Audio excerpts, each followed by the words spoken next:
made. And I've gotten duped a few times, again, on Amazon and eBay alike, but a lot of times I will go and search certain keywords, because eBay, you can manipulate it a lot like you can Google. You can manipulate certain words and filter out a lot of the, the non-relevant items. And that's a big reason why that I tend to watch a lot of the masks I buy, is because I can start kind of manipulating it a little bit. Like, you add certain keywords, like, say, for instance, you're looking for a Halloween mask, for instance. Well, you want to put a minus and put masquerade. You want to put minus and put, Teenage Mutant Ninja Turtle, and minus this and minus, and you start putting that in, eBay will start filtering that out for you. So I didn't even know that. Tends to bring a lot of private sellers forward, and that's how I found a lot of unique masks that I have, and I've gotten for a steal, because where they flooded that, they flooded eBay so much with the Chinese knockoffs and everything, the private sellers get buried. So if you can figure out a way to manipulate that, you find some really great deals on some masks. I mean, I bought a Crimson Ghost. That's probably $150 mask. I paid $40 for it. Well, I can tell I can tell you this. I bought a Freddy Krueger mask, and you know what? I paid $40 for it, and it don't even look like it. It don't even. I mean, I look at it, and it's just, what can I say? And it was made in China. Yeah, it's probably the one I actually am looking at right now. It's in my collection here. I actually bought one, and I thought, this looks pretty neat. It's, it looks kind of like Freddy, but then I got it, and I'm like, what is this? This looks nothing like Freddy. And I bought a Leatherface mask from Texas Chainsaw Massacre. I bought one from Trick or Treat Studios that honestly looks just dead on like the movie. I mean, it even has this leathery feel to it. It's just a fantastic mask. And then I bought one from a private company, an upstart company, and it looks cheap. It looks like they attempted to kind of look like Leatherface, but then they kind of, at some point, they were kind of like, we don't care anymore. And so I got it, and I'm like, wow. I mean, if I had paid more than $30 for it, I'd probably been highly upset, because it doesn't really look that great as opposed to what they showed in the picture. So, but in that regards, though, you can paint your own masks and kind of beef them up and make them look like something else. So, especially if you got a good eye for that kind of thing, you can really take a mask and really turn it into something awesome. If you want to take the time to do it. Now, that's kind of what I do. I try to salvage and make the best of it if I can. Now, what do you do how easy is it to get burned from some of these private mask makers? What do you have to do to watch out for you don't buy and drop a couple $100 and end up with nothing? I mean, how do you check out their reputation and what do you do? Well, there's a lot of mask groups on Facebook that I'm a part of, and a lot of times whenever we'll usually do some insider trading there, and we'll a lot of times get people first crack at something. So a lot of times we'll list a mask on there, and then we'll ask some long-term members and things, hey, is this guy reputable? Have you bought from him before? How does he operate? Is he good about shipping? We try to, get as much possible information as we can before we go buying from somebody. And, naturally some of us have to just kind of, take one for the team, and especially when it's somebody new, and just go ahead and buy a mask from them, kind of wheel and deal a little bit to see how reliable they are. I actually had a gentleman that, I bought several masks from, and, when he first got on there, everybody's like, I don't know this guy. I'm not going to buy anything from him. So I thought, I'm going to give the guy a shot. He seems like he's honest enough, and he seems like he's a good guy. Just on some hard times. He was having to sell his collection, and he followed through, and the masks were great. I mean, I actually got a Dr. Lady mask, and which is Dr. Lady masks are very coveted. They're extremely hard to find, and they're very, very detailed. And he tends to focus a lot on classic, like we talked about, Atomic Age, masks. And this was actually a Night of the Living Dead cemetery ghoul mask. And so I was completely thrilled with that. I was like, wow, I really, I almost felt bad because of what I got it for, but the guy was like, he said, I know this is going to go to a good home. He said, I know, you take care of your masks, and he said, I know that's going to be, well taken care of. So, but it's still, it was like, I just took a chance on it, but I usually tend to try to stick with people that I bought from before, or somebody that, again, that is friends with somebody that I know personally that could vouch for them.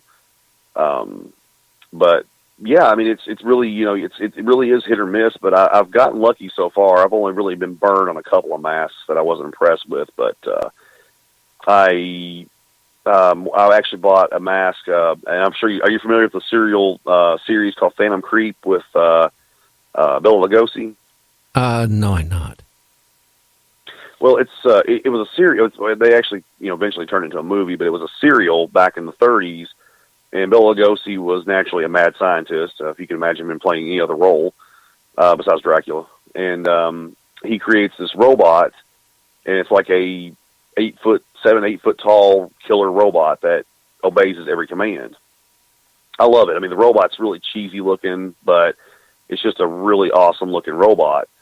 So I found a guy that actually, him and his wife, they have some sort of a master mold of this robot head, and they started making them to. It's a custom order. You order it, and they'll make it for you, and customize it and send it to you. I'll admit I was nervous at first. I've never bought anything from them, and I thought, okay, it's like $250. I'm thinking, okay, I'm dropping a lot of money on this. So I went ahead and took the chance, and they were fantastic. They kept me up to date. She would email me and say, hey, we've got this mold poured. We're doing this, we're doing that, we're painting it, and it was just phenomenal. I couldn't have asked for better service. They were great, and I got the mask. I was so thrilled with it. Again, it's like one of my favorite pieces. It's huge. And, that's the type of sellers that I love to promote and love to let people know, hey, if you ever decide to buy a mask, check these guys out. I had a guy that I bought a silicone mask from. Again, the mask is fantastic. It's a beautiful, beautiful mask. And it's normally an $800 mask, and I got it for a little less than $300. But the guy, it was like pulling teeth trying to get anything from this guy. Like, what's the status on it? I went 3 months without hearing a word, and I'm thinking, great, I've been bilked out of $300. So I start messaging him. He's like, getting kind of hostile. And I'm like, I'm not trying to be hostile. I just want to know, I dropped $300 for a mask. I'd like to know where it is. So, it's, you have some sellers that are just really just generally great, honest people. And you have some, it's kind of like, you just want just a simple answer. Hey, what's the status on it? I realize, mask making is a time consuming process, and silicone, which I've never worked with silicone, I'm sure is probably equally as taxing. And, but I just, I'm a fair guy. I'd like to know, hey, is this going to take, 2 weeks, 2 months? Are you on back order? And just, as long as they're upfront and honest with me, I don't care if they take a year. I'd rather wait and have a good quality mask, and knowing that, they put heart and soul into it, as opposed to somebody cranking out mass-produced ones like the Chinese knockoffs. So, and I always recommend if people, have questions about things, and people message me all the time, hey, does this look like a legit seller? Does this look like a legit mask? Do you have this one? What do you think about this one? So, I don't know exactly, why my word is law on some of this stuff, but, it's, I guess because, I don't mess around with masks. I usually try to, I'll research the heck out of something. I'll even drive out of state to go to a store that has one just so I can look at it and see what it's going to look like. Oh, wow. If I'm going to save myself a few dollars, Now, question about what's the difference in quality of mask? What's the difference between a latex mask and then some of the other qualities of mask? Well, latex is kind of the, of course, back in the day, back when you and I were kids, they used rubber. And, rubber over time will, degrade quite drastically.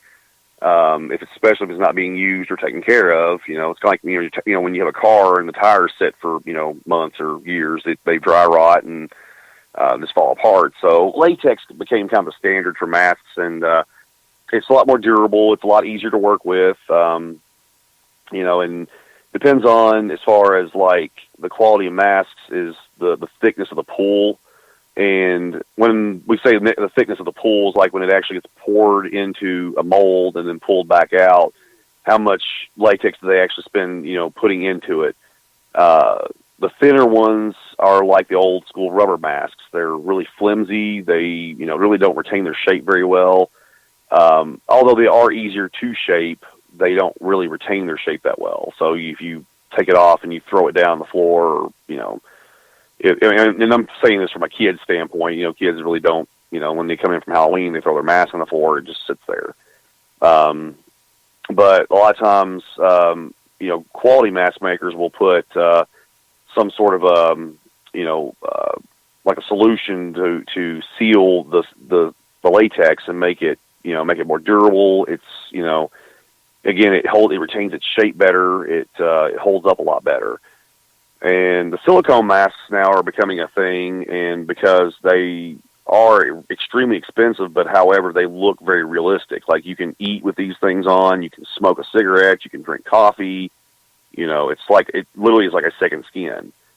The Freddy mask, I mean, if the mask wasn't scarred up, looking like Freddy, I could put the thing on and you would never know it was not my actual face. And it's eerie. It's almost like you remember the old TV shows from the 80s when they had the A-Team was a prime example, when they would pull their face off, and all of a sudden it was the face underneath it. That's kind of how the silicone is. It feels and looks like real skin, and it looks very realistic. I think there was even reports at one time that people were robbing banks using these because the police couldn't figure out, they're looking for somebody that looks like an 80-year-old man. Yeah, I've seen some of those.